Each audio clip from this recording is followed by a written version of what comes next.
మీరు నమ్మలేదు. కానీ జిల్లాలలో ఉండే ప్రజలు కాంగ్రెస్ ఏదైతే అరిచేతిలో వైకుంఠం చూపెట్టిందో, కేసీఆర్ గారు ఇస్తున్న సంక్షేమ పథకాలకు అదనంగా మేము ఇస్తాం, మీకు ఆయన చేసిన దానికంటే ఎక్కువ చేస్తాం, మేము 120 సంవత్సరాల చరిత్ర గల పార్టీ, మేమే చేయగలుగుతాం, ఇంకెవరు చేయలేరు అని చెప్పి డైలాగులు కొడితే పాపం కొంతమంది నమ్మి వాళ్ళకు అవకాశం ఇచ్చినారు. కేవలం 1.8% తేడాతోని, అంటే 4-5 లక్షల తేడాతోని 4 కోట్ల మందిలా 4-5 లక్షల ఓట్లు అటు ఇటు అయితే కాంగ్రెస్ అధికారంలోకి వచ్చింది. మరి వచ్చిన తర్వాత ఇప్పుడు సరిగ్గా 22 నెలలు దాటి 23 నెలలు నడుస్తూ ఉన్నది. 23 నెలల్లో కాంగ్రెస్ ప్రభుత్వం ఏం చేసింది హైదరాబాద్లో కానీ బయట తెలంగాణలోని జిల్లాల్లో కానీ అని ఆలోచించుకుంటే నాకంటే బాగా మీకే అర్థమవుతుంది. ఎందుకంటే ఎన్ని మాటలు చెప్పినారు, ఎన్నెన్ని కథలు చెప్పినారు, అరిచేతిలో వైకుంఠం చూపెట్టి ఏం చెప్పినారు. నేను మొన్న సూర్యాపేటకు పోయినా, అక్కడ జగదీష్ రెడ్డి గారు పిలిస్తే ఏదో కార్యక్రమం, మన పార్టీ కార్యక్రమం ఉంటే పోయితే మన నాయకుడు ఒక ఆయన ఇంట్లో ఛాయ్ తాగుతందుకు ఆగమన్నాడు. ఆగితే ఆయన నాయకుడు వాళ్ళ అమ్మగారిని తీసుకొచ్చాడు. అన్న మా అమ్మ అని చెప్పిండు. ఎట్లున్నారమ్మా, బాగున్నారా, ఆరోగ్యం బాగుందా అని అడిగితే బాగానే ఉన్న బిడ్డ అన్నది. ఆ నాయకుడికి మొన్న ఈ మధ్యనే పెళ్ళయింది. ఆ పిల్లగాడు చిన్నోడు 25-26 ఉంటే మన రాజ్ కుమార్ పటేల్ లెక్కనే మొన్ననే లగ్గమైంది. అయితే పెళ్ళైన తర్వాత వాళ్ళ అమ్మగారిని పరిచయం చేసిండు. పరిచయం చేస్తే నేను మాట్లాడుతున్నా, మరి కోడలు ఏమంటుందమ్మా, కొత్త కోడలు మంచిగానే ఉందా అన్న. ఏం కోడలు కొడుక ఏమున్నది అన్న. అంటే గిట్లా మాట్లాడబట్టే, కొత్తగా పెళ్ళయింది గిట్లా మాట్లాడబట్టే నేను పరిచయం అయినా. ఏమైందమ్మా, ఏమి ఇబ్బంది అంటే ఆమె ఏమన్నది తెలుసా, కోడలు వస్తే నెలకు 2,500 రూపాయలు వస్తాయి అనుకున్న కొడుక, ఏ 2,000 లేవు, 500 లేవు, ఏం లేవు అని ఆయమన్నది. ఈ లోపల కోడలు ఆమె గడుస్తున్నది, పిల్ల వచ్చింది. నీకు కూడా 4,000 పెన్షన్ వస్తుంది అనుకున్నా, వచ్చిందా అన్నది. అంటే కాంగ్రెస్ వాళ్ళ వల్ల, రేవంత్ రెడ్డి వల్ల ఇలా పరిస్థితి ఏంటంటే అత్తకోడల పంచాయతీలు కొత్తవి వస్తున్నాయి. 2,500 వస్తాయని అత్తగారు అనుకున్నది, కోడల పిల్ల 2,500 తెస్తుందని అత్తమ్మ ఆశపడ్డది. అత్తమ్మకు 4,000 వస్తాయని చెప్పి వాళ్ళు అనుకున్నారు. అత్తగారు వాళ్ళు ఏమనుకున్నారు, తులం బంగారం వస్తుందని అత్తగారు వాళ్ళు కూడా అనుకున్నారు. ముగ్గురికి పంచాయతీ పెట్టిండు ఇప్పుడు రేవంత్ రెడ్డి. అంటే ఎంత జూటబాజ్ మాటలు, ఎంత ధోకేబాజ్ మాటలు అంటే కాంగ్రెస్ వాళ్ళవి. మీరు నమ్మలే, ఇవ్వరు. వెంగళరావు నగర్లో నమ్మలే, హైదరాబాద్లో నమ్మలే, ఓఆర్ఆర్ లోపల ఎల్బీ నగర్లో నమ్మలే, ఎవరు నమ్మలే వీళ్ళని. కానీ పాపం మా మిర్యాలగూడ వాళ్ళు నమ్మిరు. మా భాస్కర్ అన్న కూడా కొట్టిరు. భాస్కర్ అన్న చాలా మంచోడు, ఆయన సొంత పైసలు ఖర్చు పెట్టుకొని ప్రజలకు సేవ చేసే మనిషి ఆయన. పాపం ఆయన ఎందుకు ఓడగొట్టిరంటే వాళ్ళకి పాపం ఇలా అర్థం లేదు, తాత్పర్యం లేదు, మోసపోయి నిన్ననే చూసిన వార్త నాకు చాలా ఆశ్చర్యం అనిపించింది. రాష్ట్రం అంతటా ఇలా యూరియా కోసం లైన్లు కనబడుతున్నాయి, మీరు చూస్తుర్రా? అంటే మీరందరూ ఎవరు వ్యవసాయం చేసే వాళ్ళు లేరు, కానీ వ్యవసాయ కుటుంబంకి వెళ్ళి వచ్చిన వాళ్ళు ఉంటారు కదా. మొత్తం రాష్ట్రంలో ఎక్కడ చూసినా ఎన్నికలకు ముందేమో హామీల జాతర, ఇవాళ ఎక్కడ చూసినా చెప్పుల జాతర ఉన్నది. దేనికి? యూరియా బస్తాల కోసం. మరి 10 ఏళ్ళు లేనిది ఇప్పుడేమైందిరా అయ్యా అని తెలుసుకుంటే మాకు స్పష్టమైన సమాచారం వచ్చింది. మొత్తం కాంగ్రెస్ వాళ్ళే యూరియా కూడా బుక్కుతున్నారు, డైవర్ట్ చేస్తున్నారు, బ్లాక్ మార్కెట్లో అమ్ముకుంటున్నారని సమాచారం వచ్చింది.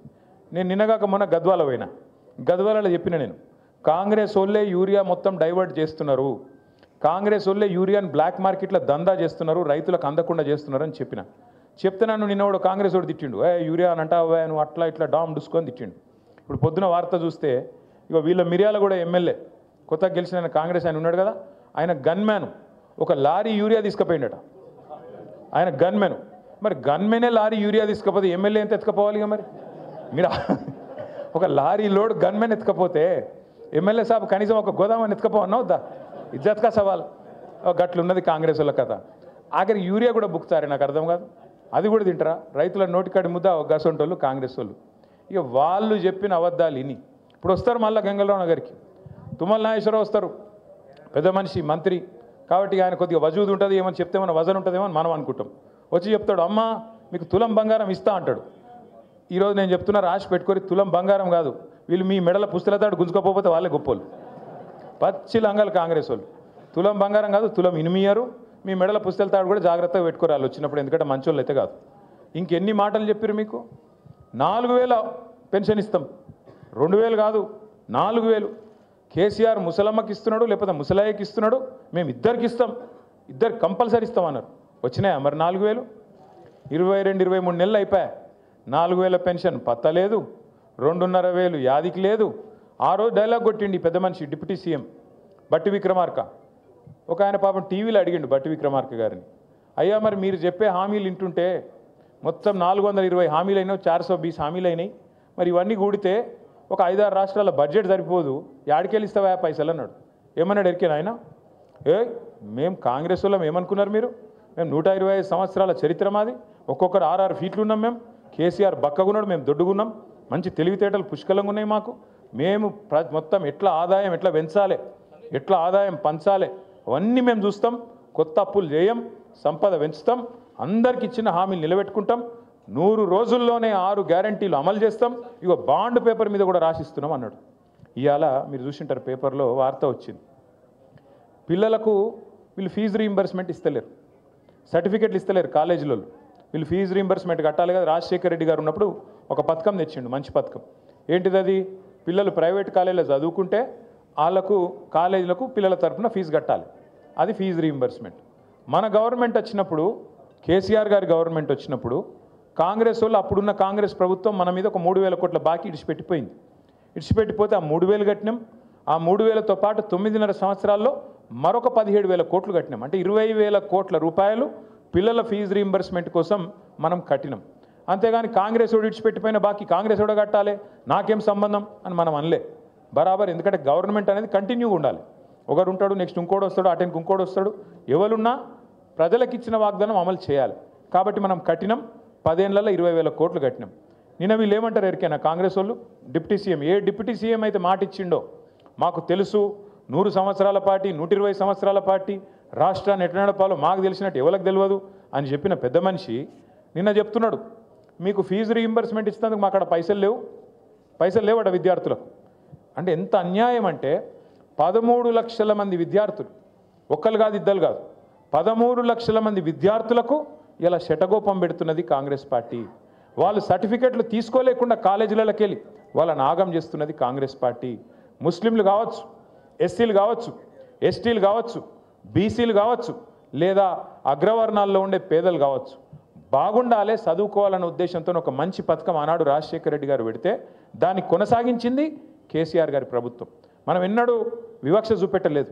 చంద్రబాబు నాయుడు గారు ఏమన్నా మంచి పథకం తెచ్చింటే దాన్ని కూడా కొనసాగించినాం. రాజశేఖర రెడ్డి గారు ఏమైనా తెచ్చింటే దాన్ని కొనసాగించినాం. రోషయ్య గారు ఏమైనా తెచ్చింటే దాన్ని కొనసాగించినాం.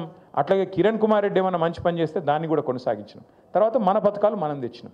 రైతు బంధు కావచ్చు, కళ్యాణ లక్ష్మి కావచ్చు, షాదీ ముబారక్ కావచ్చు, ఒక ఆడపిల్ల ప్రసూతి అయితే కేసీఆర్ కిట్ కావచ్చు, చెప్పుకుంటూ పోతే వందల పథకాలు మన ప్రభుత్వం వచ్చినాక చేసినాం.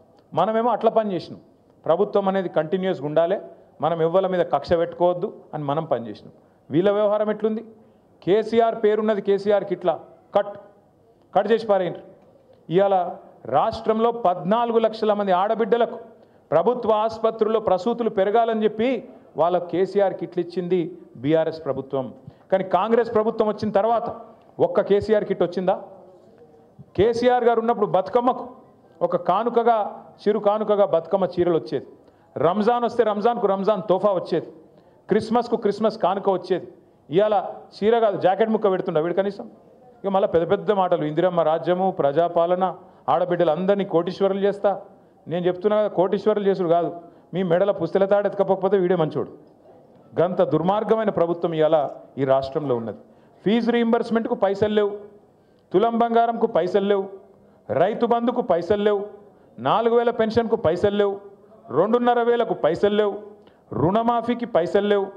ఆఖరికి మీ వెంగళరావు నగర్ డివిజన్లో రోడ్డు మీద పొక్కలు పడితే పొక్కలు ఉడిస్తేందుకు పైసలు లేవు, లైట్లు వెలుగుతలేవు, చెత్త తీసేటోడు దిక్కులేడు. ఇది వాస్తవం. ఇవాళ నేను చెప్పేది వాస్తవమా కాదా? పట్టించుకుంటోడు ఉన్నాడు ఇవాళ రాష్ట్రంలో? ఎవరి పనుల వాళ్ళు ఒకటే బిజీగా ఉన్నారు. చందానగర్లో మొన్న పొద్దున పూట, మనకి ఎక్కువ దూరం కూడా కాదు, 4-5 కిలోమీటర్ల అవతల చందానగర్లో పొద్దున పూట బంగారం షాప్ మీద పడి దొంగలు తుపాకులు పట్టుకొని ఆయనతో దోసుకొని పోయారు. చూసిరా టీవీలలో లేదా? ఇలా పట్టించుకుంటోడు లేడు హైదరాబాద్లో. భయం లేదు, భక్తి లేదు. ఎందుకంటే వీళ్ళే దోసుకోవట్రు, దండుపాలెం బ్యాచ్ లెక్క వీళ్ళే మోపోయింది. ఇక వాళ్ళకు ఇంకోటి దొంగ ఎందుకు భయపడతాడు? చిన్న దొంగ పెద్ద దొంగ. చిన్న దొంగలు పెద్ద దొంగకు భయపడతారా? అందుకే ఇవాళ డే లైట్ మర్డర్స్ అవుతున్నాయి. క్రైమ్ రేట్ 41% పెరిగింది. సీసీ కెమెరాలు పనిచేస్తలేవు. ఆఖరికి గల్లీలో పెట్టిన లైట్లు పనిచేస్తలేవు, బుగ్గలు పనిచేస్తలేవు. కింద పొక్కలు పడితే పొక్కలు ఊడ్చేటోడు కూడా లేడు, పట్టించుకున్నోడు లేడు. వీళ్ళట జూబ్లీ హిల్స్లో మాగంటి గోపీనాథ్ ఆశయాలు మేము కొనసాగిస్తాం, మేము ఇది చేస్తాం, అది చేస్తాం అన్న చెప్పింది, సుధీరన్న చెప్పింది కరెక్ట్. రేపు తెల్లారి ఎలక్షన్ అయిపోయిన తెల్లారి నవంబర్ మాసం తర్వాత ఇవాళ మీ ఇండ్ల చుట్టూ తిరుగుతున్న ఈ కాంగ్రెస్ నాయకులు ఒక్కడంటే ఒక్కడు మళ్ళీ అడ్రస్ కూడా లేకుండా వారిపోతారు, ఫోన్ నెంబర్లు కూడా మార్చుకుంటారు. ఇది జరగకపోతే నన్ను పట్టుకోవాలని చెప్పి నేను కోరుతా ఉన్నా. ఒక్క మనిషి కూడా మళ్ళీ కనబడాడు. మళ్ళీ చివరికి మిగిలేది గిదే గులాబీ కండువా, గిదే గులాబీ దండు, గిదే టీఆర్ఎస్ సైన్యం, కేసీఆర్ సైన్యం, కేసీఆర్ బలగం తప్ప ఎవరు కూడా మిగిలరు, కనబడరు. మళ్ళా హైదరాబాద్ ప్రజలతోని మళ్ళా కలిసిమెలిసి ఉండేది, మళ్ళా కొట్లాడేది, సమస్యల పరిష్కారానికి ముంగట పడేది మన పార్టీ తప్ప వాళ్ళతో కాదు. ఒకటి యాద్ చేసుకోండి, 2014లో రాష్ట్రం వచ్చింది. అప్పుడు వెంగళరావు నగర్ డివిజన్లో, మధురానగర్లో, అట్లాగే మీ దగ్గర ఉండే ఇంకా ఇతర బస్తీలలో, రేమత్ నగర్లో, ఇంకా జవహర్ నగర్, యాదగిరి నగర్ అంతటా కూడా ఆ రోజుల్లో కొన్ని అనుమానాలు ఉండే.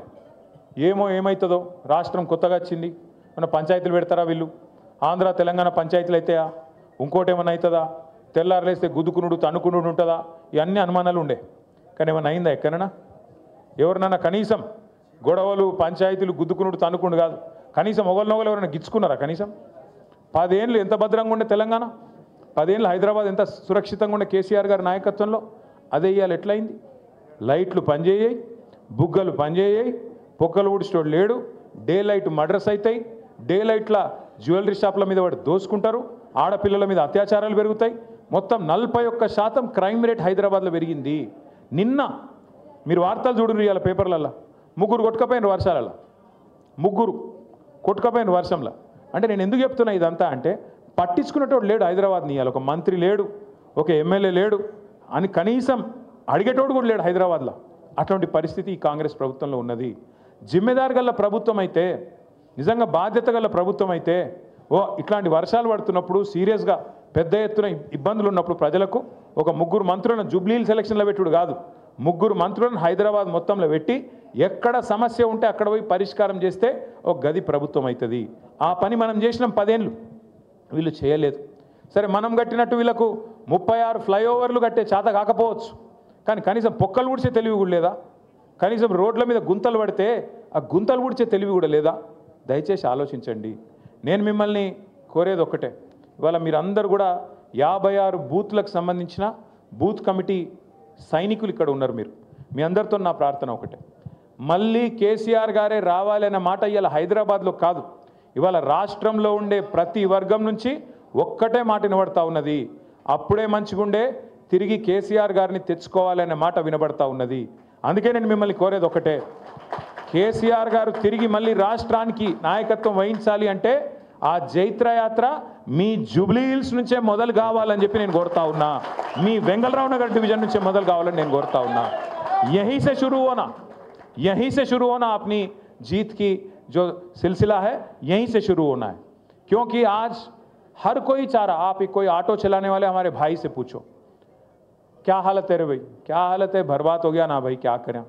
मैं 2-4 महीने पहले मैं आ रहा था कहीं असेंबली से, मैं पार्टी ऑफिस आ रहा था. आते आते बीच में वो बंजारा हिल्स के पास रेड लाइट आया तो रुक गया मैं. इतने में मेरे बगल में एक ऑटो आ गया. ऑटो वाला सलाम बोला, मैं भी सलाम भाई बोला. बोलते ही उन्होंने बोला, साहब एक बार शीशा नीचे करो. मैं शीशा नीचे कर लिया. बोला सलाम, मैं फिर से बोला सलाम. क्या नाम है? बोला महमूद. बोला महमूद भाई क्या हाल है?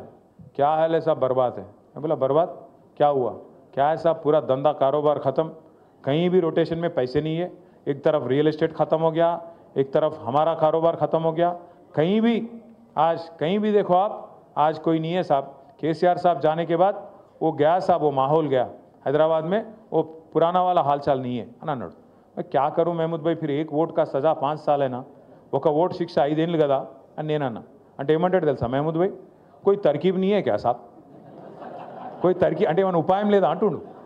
యాడున్నది ఉపాయం? ఉపాయం యాడున్నదంటే మీ చేతులు ఉన్నది. జూబ్లీహిల్స్లో మీరు గట్టిగా గుద్దుతే వీళ్ళు చక్కగా అవుతారు, లైన్లకు వస్తారు. ఇచ్చిన హామీలన్నీ నిలబెట్టుకోవాలంటే మీరు జూబ్లీహిల్స్లో లగాయించి మంచిగా పిడికిలు బిగించి కడుపులోకి వెళ్ళి గట్టి గుద్దుతే అన్ని చక్కగా వెళ్తాయి. తులం బంగారం వెళ్ళాలి, 2500 రూపాయలు వెళ్ళాలి, ముసలోళ్ళకు 4000 పెన్షన్ వెళ్ళాలంటే మీరు ఇప్పుడు మళ్ళా అటు ఓటేసి మళ్ళీ ఇటు అడిగినాం అనుకో, రేవంత్ రెడ్డి ఏమంటాడు, మాకే ఓటేసారు జూబ్లీహిల్స్ ప్రజలు, మేము ఒక్క హామీ నిలబెట్టుకోకపోయినా, అన్ని లంగ మాటలు చెప్పినా, అన్ని దొంగ మాటలు చెప్పినా, జూటా మాటలు చెప్పినా నాకే ఓటేసారు, కాబట్టి వీళ్ళకి ఇచ్చేదేమన్నది లేనేలేదు. కానీ రేవంత్ రెడ్డిని అని తప్పులేదు. రేవంత్ రెడ్డి అనేట ఆయన చాలా నిజాయితీ గల మోసగాడు ఆయన. ఏ మాట కా మాట చెప్పుకోవాలి పోయి. ఎందుకంటే ఆయన ముందే చెప్పిండు, ఎలక్షన్ ముందే ఏం చెప్పిండు, ప్రజలు మోసం చేసేటోళ్ళనే నమ్ముతారు, మోసగాళ్ళనే నమ్ముతారు, అందుకే మేము మోసం చేస్తామని చెప్పిండు. పాపం ఆయన చాలా నిజాయితీ గల మోసగాడు, ఆయన అన్ని తప్పు లేదు. కాకపోతే బాధ ఎక్కడ అనిపిస్తుంది అంటే, మనం మంచి మంచి వాళ్ళని చూసినాం, ముఖ్యమంత్రులను. ఓ చంద్రబాబు నాయుడుని చూసినాం, ఇదే రాష్ట్రంలో మనందరం చూసినాం. ఓ ఎన్టీ రామారావుని చూసినాం, తర్వాత అటెనక రాజశేఖర రెడ్డి సార్ని చూసినాం, రోషయ్య గారిని చూసినాం, కేసీఆర్ గారిని చూసినాం. పెద్ద పెద్ద మనుషులను చూసినాక ఇలా రేవంత్ రెడ్డిని చూస్తుంటే ఎక్కడో అజం అవుతలేదు. ఏమిటికంటారా, నాకేం పగలేదు, పంచాయతీ లేదు, ఏమిటికంటారా? ఎవడన్నా ముఖ్యమంత్రి నేను సెక్రటేరియట్లో లంకె బిందెలు ఉంటాయని కొని వచ్చిన భయ్, లంకె బిందెలు ఉంటాయి సెక్రటేరియట్లో. లంకె బిందెల కోసం ఎవడు తిరుగుతాడు? అర్ధరాత్రి తువాలలు కప్పుకొని తటపారలు పట్టుకొని తిరిగేది దొంగలు. ఎవడన్నా ముఖ్యమంత్రి లంకె బిందెలు ఉంటాయంటాడు సెక్రటేరియట్లో? గట్లు ఉన్నాడు ఈయన. రెండోది నేను అడుగుతా, ఇప్పుడు ఈ అర్రల ఈ రూమ్లో ఎవరన్నా అప్పు లేని వాళ్ళు ఉన్నారా? అప్పు ఖర్జా नहीं है सो आदमी कोई है यहाँ पे, है तो हाथ उठाओ. అప్పు లేని వాళ్ళు ఎవరు ఉన్నారమ్మా? దేదీప్యానికి ఉన్నదా లేదా? అప్పు ఉన్నది. మీ లేడీ సింగం కూడా అప్పు ఉందంట. సబ్కే పాస్ అప్పువే. అప్పు లేని వాళ్ళు ఎవడు ఉన్నాడు? మా సుధీర్ అన్న కూడా ఉంది అప్పు. ఎందుకంటున్నా అంటే వెంకటేశ్వర స్వామి గుడి ఉంది రా భయ్, మా వాళ్ళకి లేక దేవుని గుడి ఉంది. కరెక్ట్ చెప్పిండు మా తమ్ముడు. అయితే ఎందుకు చెప్తున్నా అంటే, అప్పు అందరికి ఉంటుంది, కానీ ఏం చేస్తాం మనం?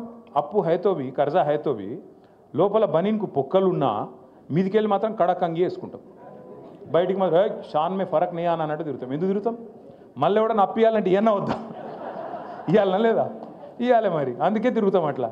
కానీ ఈయన ఎట్లున్నాడు ముఖ్యమంత్రి? ముఖ్యమంత్రి అంటేనే కుటుంబానికి పెద్ద.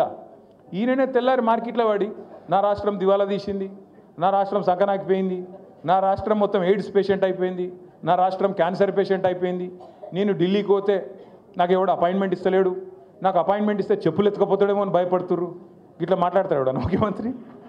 గీననట మన జూబ్లీహిల్స్ని ఉద్ధరిస్తారట, హైదరాబాద్ను ఉద్ధరిస్తారట. మీరు ఆలోచన చేయండి. గిసొంటి ముఖ్యమంత్రిని ఎవరైనా చూసినామా?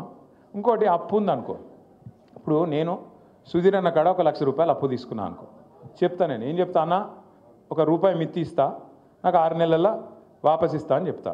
ఏదో వెళ్ళలేదు నాకు. సుధీర్ అన్న ఫోన్ చేస్తుండే 6 నెలల తర్వాత, ఏమైనా భయ్ ఇస్తలేవు అని.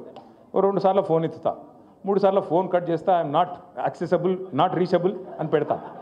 పెట్టినాక ఓ రోజు సుధీర్ అన్న వచ్చి పట్టుకుంటాడు, అరే దొరుకుతలేవు ఏం సంగతి రా భయ్ అని పట్టుకుంటాడు. పట్టుకున్నాక ఏం చేయాలి నేను? అరే కాదన్న దండం పెడతాను, ఏమనుకోక జర వెళ్తలేదు, ఇంకో నెలాగి ఇస్తా అని చెప్తా. కానీ ఈ ముఖ్యమంత్రి ఎట్లున్నాడు తెలుసా?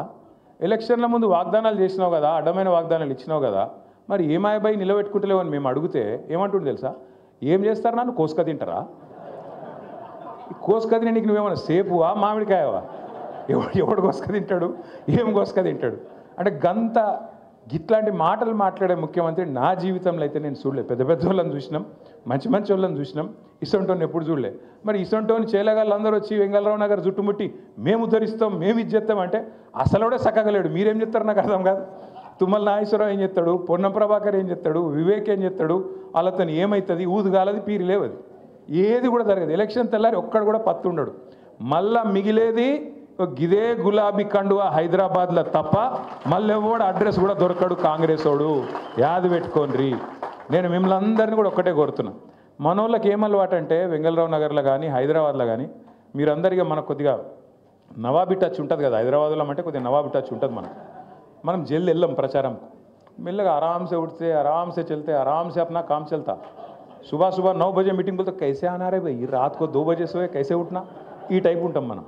ఈ ఒక్క 2 నెలలు దయచేసి కొద్దిగా టైంకు వండుకోండి, టైంకు లేవుర్రి, జర్ర కష్టపడుర్రి దయచేసి. నెంబర్ 1 రిక్వెస్ట్ మీకు. పడదామా వద్దా? ఆ పొజిషన్లు ఉన్నాం కాబట్టి మళ్ళీ పొజిషన్లకు రావాలంటే లగాయించి పని చేస్తేనే అవుతుంది తప్ప మనం డైలాగులతో కాదు. నెంబర్ 1. నెంబర్ 2, మరి గోపీనాథ్ ఉండే పెద్ద దిక్కు, మీ అందరికి అండగా ఉండే, మరి అన్నవాయే కదా ఎట్లా, గోపన్న లేడు కదా ఎట్లా అనే బాధ మీకు ఉండొచ్చు. మీ అందరికి నేను మాటిస్తున్నా, ఒక్క గోపన్న లేడు కానీ గింత పెద్ద కుటుంబం మీకున్నది. నేనున్నా, విష్ణన్ ఉన్నాడు, సుధీర్ అన్న ఉన్నాడు, భాస్కర్ అన్న ఉన్నాడు, సోయల్ భాయ్ ఉన్నాడు, సునీతమ్మ ఉన్నది, దేదీప్యం ఉన్నది. ఇంతమందిని కూడా మీరు ఏ అర్ధరాత్రి పిలిచినా మీ కాడికి వచ్చే బాధ్యత మాది. తప్పకుండా మిమ్మల్ని కాపాడుకునే బాధ్యత మాది. పెడతారు, కేసులు పెడతారు, బెదిరిస్తారు, ఇది అంటారు, అదంటారు. మీరు చూస్తూనే ఉన్నారు కదా నా వెంబడి ఎట్లా పడ్డారు. కేటీఆర్ని అలా జైల్లో పెడతారు అని ఒకడు అంటాడు, బాంబులు వెళ్తూనే ఉన్నాయి దసరాకని ఒకడు, దీపావళికి అంటాడు ఒకడు. ఆ దీపావళి పోయింది, ఇప్పుడు మళ్ళీ దీపావళి వస్తుంది, బాంబు లేదు భీము లేదు. భయపడద్దు, రాజకీయంలో ఇవన్నీ కామను. వాళ్ళు ఏందో చేస్తాం, కేసులు పెట్టి బెదిరిస్తాం అనుకుంటారు. భయపడితే మనం లీడర్లం కూడా కాదు. బరాబర్ కొట్లాడాలి.